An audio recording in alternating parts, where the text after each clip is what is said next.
You have found the Jordy Culotta Show right here on YouTube. We go live Monday through Friday, 7 to 9 a.m. on the campus of Click Here Digital in Baton Rouge, Louisiana, where we serve up premium LSU content. Hard-hitting guests, opinions that you can find Monday through Friday. If you want that, subscribe right here on the link that you see below.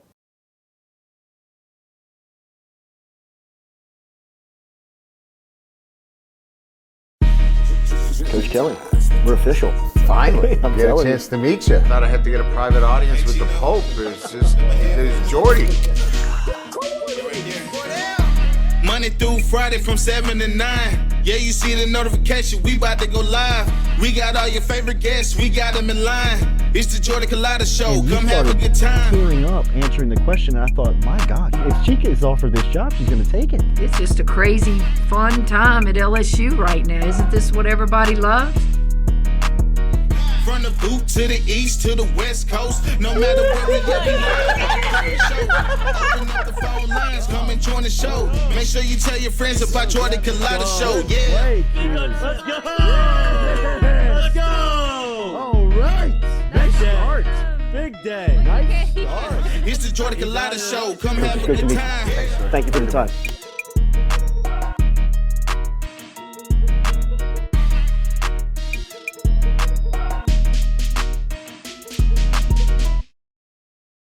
Yesterday, Brian Kelly was meeting with the media. I was inside of the press luncheon yesterday, and I got to be honest, I thought that Coach Kelly he was all over the place. Mm-hmm. I mean, there was a lot of explanations and a lot of things that were said that you could kind of see the room kind of like.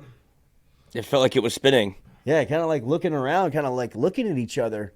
But let's just go through the bites and we can react to them, and you can kind of hear them for yourself. I don't know if you've had a chance to hear the press conference in its entirety. We've broken it down into some sound bites where you can check it out and listen. Obviously, remember every day our phone line is brought to you by Southern Regional Medical Center, formerly Metropolitan Health Group.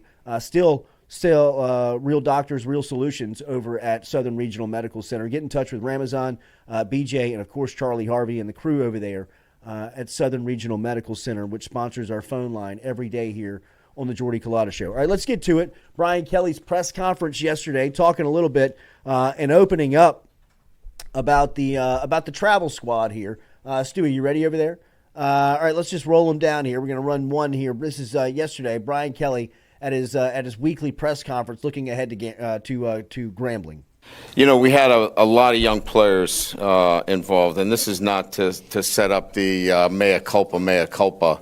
That was a disappointing performance. Nobody's happy with it. Nobody from LSU fan base should be happy with that performance. I'm certainly not. We're disappointed. But we had 11 true freshmen on that trip. 5 first-time starters, 4 on defense, and we had 14 transfers. So 50% of that roster was going through it for the first time. And I think my comments, I want to kind of elaborate. I said, this is not the team I thought it was. It has nothing to do with their physical ability. I knew who they were physically. But, when you're playing and competing at the highest level, this is about a connection between the mental and the mental preparation, the mind and the body. And there was a disconnect there. The disconnect was, this is a hard game.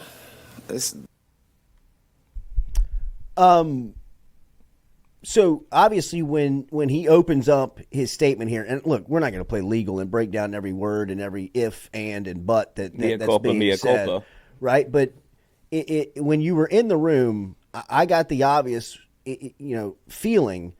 Look, I work around public relations. I work around marketing. I work around brand management.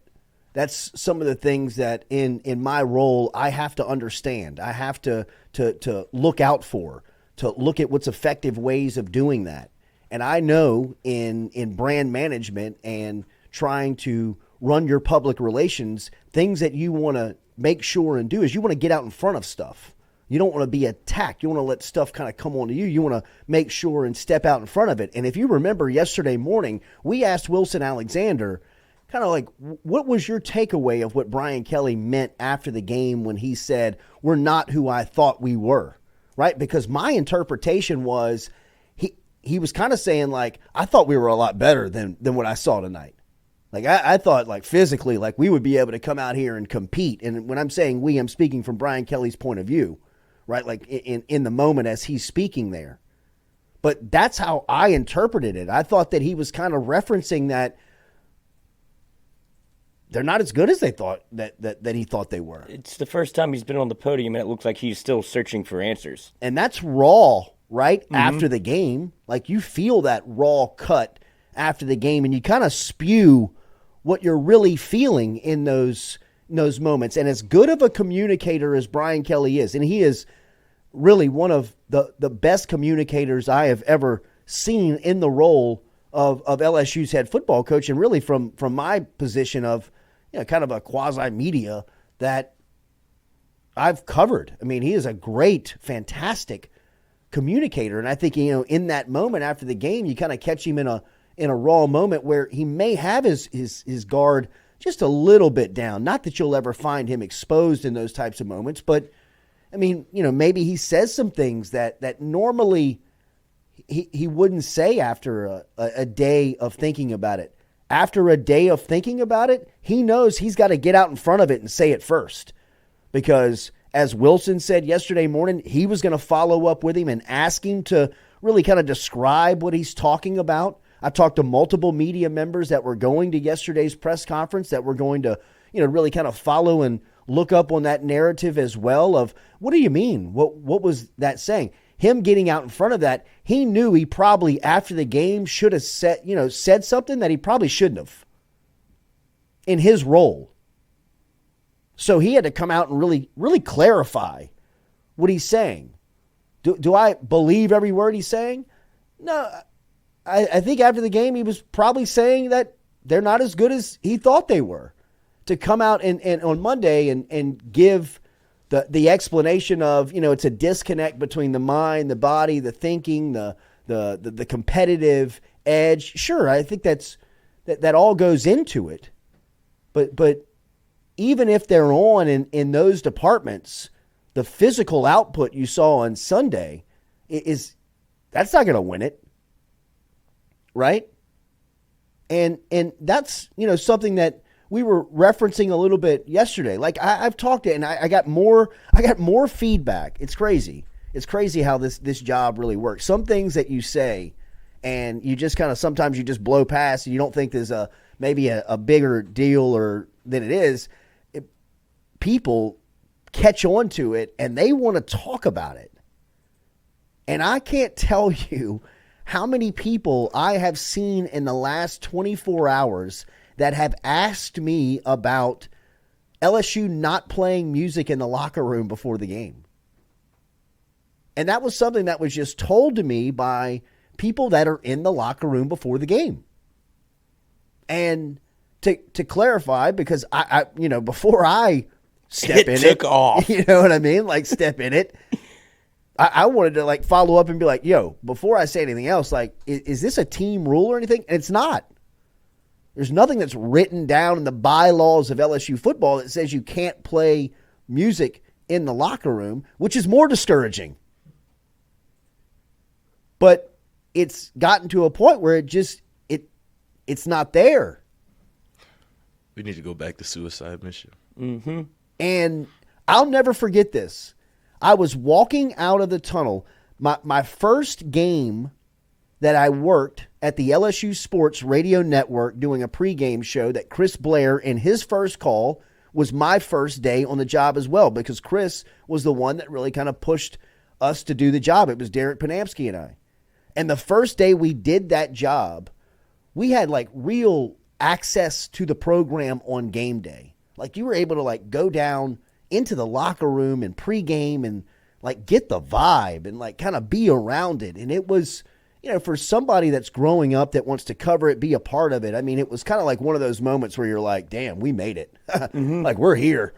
We're at Lambeau Field in Green Bay, Wisconsin, in the locker room with like Jamal Adams, Leonard Fournette, I mean, Malachi Dupre. I mean, like, these guys are like getting ready, and you can tell to go to war. And You're arm's length away. right, I mean, we're here. We're sitting in it. And not out of place. You know, nobody's looking at you like, what are you doing here? I mean, you see people in raw moments. And that locker room, that pregame environment, man, if you're a competitor, that is a special, special place. Mind of a maniac. I mean, like, that is a spot that where you build that stuff. Like, I mean, the layers of the culture is so evident in that time.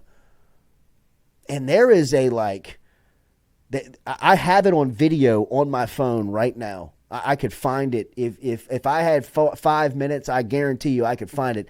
And as they break the locker room, I'm not running video in the locker room during the pregame speech.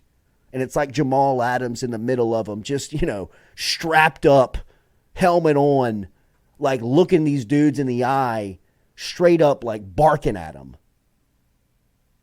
And they got music bumping in this locker room that they have like brought themselves. They have brought the speakers themselves. The speakers rode up on the 18-wheeler from Baton Rouge. And as they come out of the locker room, the entire team, I'm telling you, I got chills right now, it starts into a rap.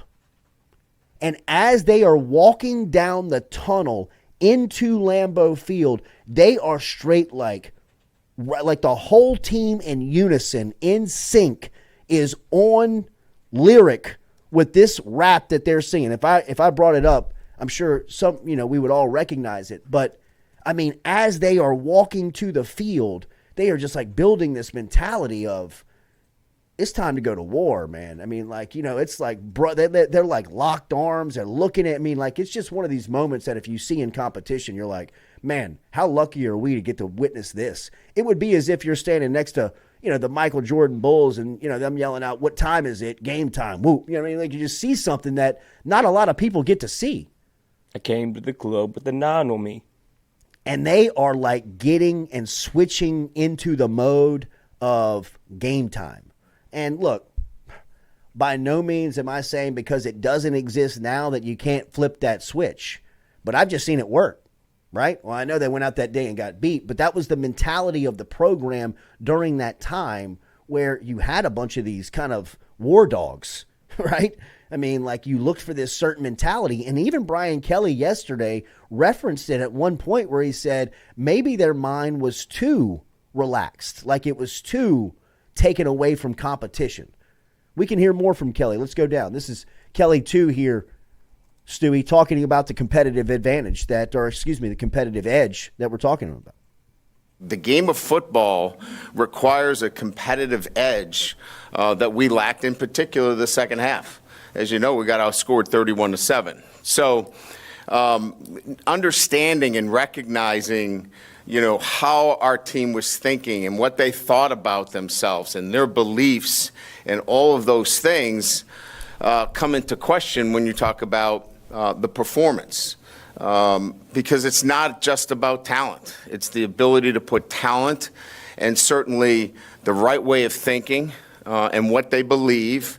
And certainly that belief was misguided. And that falls on my shoulders in terms of messaging, in terms of how we get our players to understand that this game of football is very difficult. It's hard to win, especially when you're playing a top 10 opponent.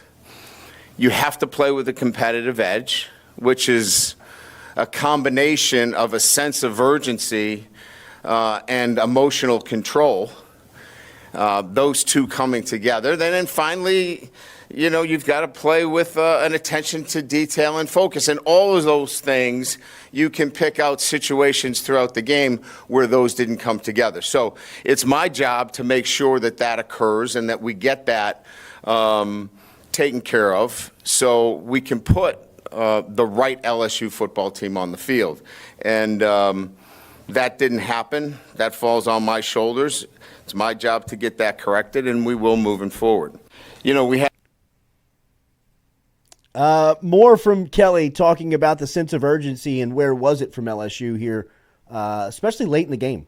Well, first of all, we're not in the middle of the season. It's game one, right? And two, it's a recognition of what a competitive edge is. And so some guys played with it and others didn't, but it's not good enough if we don't all have that same competitive edge. And as I mentioned, it's playing with a sense of urgency.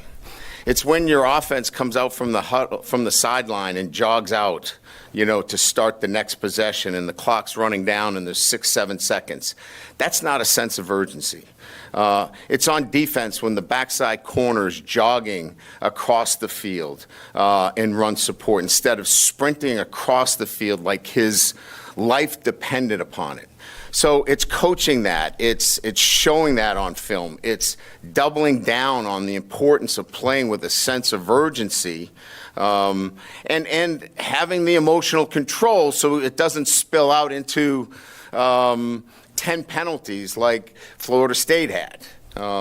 We had 2 penalties in the game. So we probably had too much emotional control. So it's the balancing act of those two things and knowing that we're early in the season and just have to make sure that we're accentuation on the most important facts. And that is one of the important facts. So the game of So real quick, and look, I'm not trying to be overly critical, and I'm not sitting up here trying to play legal and the guys on the witness stand, and we're breaking down every word he's saying. I'm just saying that he's been LSU's football coach now for going on, 16 months? And that is the first time in a press conference setting where I've seen him really kind of talk in circles a little bit, like kind of keep saying the same thing. Like, how many times have you heard him say that he's accountable to it and that it falls on his shoulders? Like, not to be rude, and I'm not saying this rude, but like if I am managing public relations for him, I would say to him, like if I was on his team, I would say, yeah, we heard you the first time. Like, you keep saying the same thing, the people are just going to take away that you keep you're running to this one corner, and this is what you're settling on. Right. And in Brian Kelly's communication tactics, which even he recognizes throughout this press conference, that he's very measured in what he says. He's very respectful in his approach, and he's very understanding of his subject. He's not going to talk out of turn. He's not going to say and talk about things that he doesn't know about. And in covering him, it's always been refreshing. It has been. If I'm covering him and trying to be consistent in what I am saying, I have said that he's one of the most the best communicators that I've seen, especially on leading LSU. Yesterday was different. I mean, even that soundbite right there. I mean, he mispronunciates a couple of words. He kind of talks around himself a little bit, talks in circles a little bit. He's kind of deeply breathing into the microphone more than usual. It's just, I'm just recognizing. I'm not saying that it's one deal or another, but that's different. Yesterday's press conference was different. And here was the answer yesterday that I really thought, really?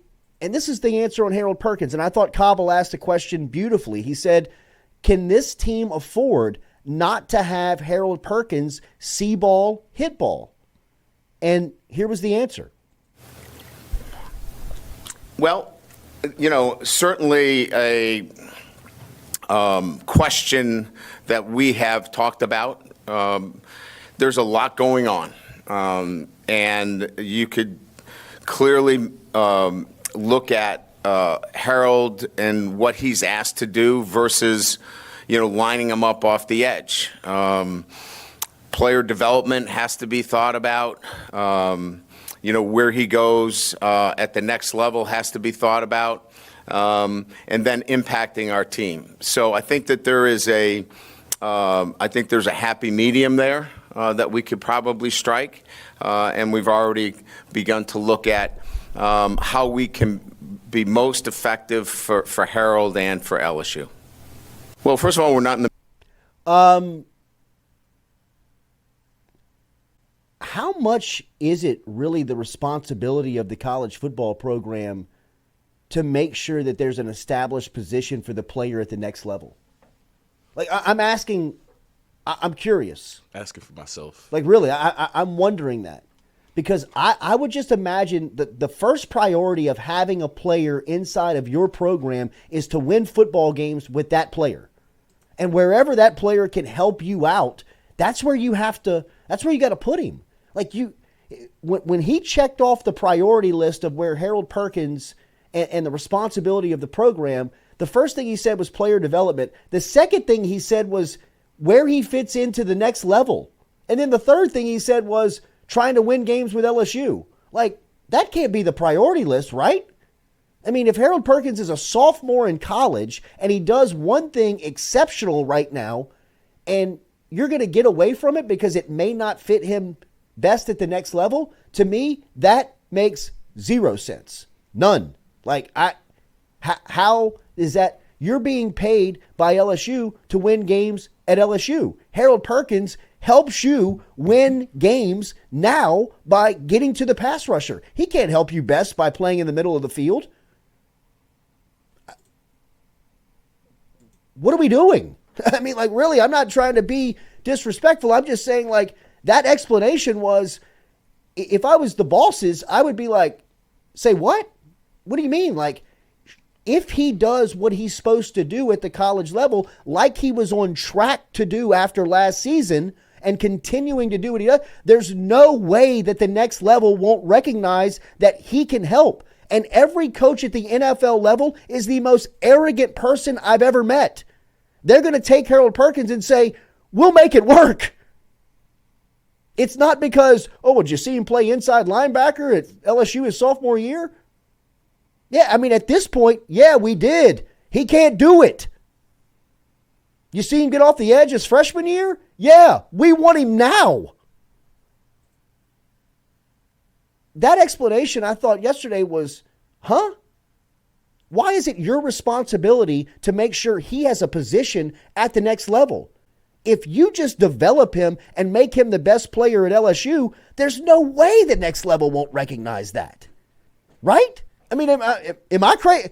I think that's am I crazy? I think that's part of what development is, though. They know what he can do coming off the edge. It was a chance to show. I mean, that's part of how you recruit, right? You want to be able to say, we developed him. We got more out of Perkins than him just being an edge rusher. Did it work?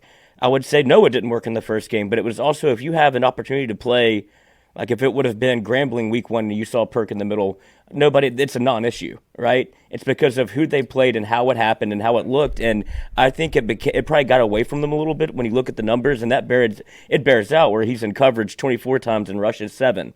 Like, I'm sure they didn't want him like that to where you could scheme him out the game. That was the biggest question mark going into it, which is why they moved him to the middle, was to avoid situations like what happened in Tennessee, what happened against Texas A&M, where you can scheme Harold Perkins out the game where he's such a factor. But when he's only doing one thing and that's coming off the edge, it's hard for him to impact the game every single Saturday. But if you put him in position to be able to impact the game, which is giving him more responsibility, that's where I think that BK's trying to find that, whereas like there is a happy medium, but you can't let the offense dictate what happens with Harold Perkins. If it looks like it did Sunday night, you scratch it and you go, okay, look, this isn't working tonight. Go rush the passer. I think I think they're overthinking what, and I mean, obviously, like I said, you want to develop, you want to be able to show that, hey, when you come to LSU, not only are you going to be able to thrive at what you're good at, we're going to get you ready for the next level, and that's a great recruiting pitch. Sure it is, but I mean, you can't force him into a position that he doesn't fit now, that he may fit later at the next level. Right, and I think they should have addressed that during the game. That's where I think a lot of people are frustrated with Matt House is there was no adjustment. You saw it in the first half where Perkins wasn't really making a difference in the game, and you were getting diced up on the outside. Like, well, if you don't have the corners like you felt like you knew you had when you have Isaiah Alexander and you have Deuce Chestnut and you don't have Denver Harris playing, whenever those things are not bearing out, what's the next best thing you can do is go get pressure on the quarterback. That's what I'm saying. Yeah. Like, why I think that's what people are frustrated with. It's not that you gave Perkins the opportunity to play in the middle. That's fine. You talked about it all year. It wasn't a surprise. It was the fact that it didn't work and you didn't change anything. Thanks for tuning in to our premium LSU content right here on YouTube. If you want more of it, subscribe below.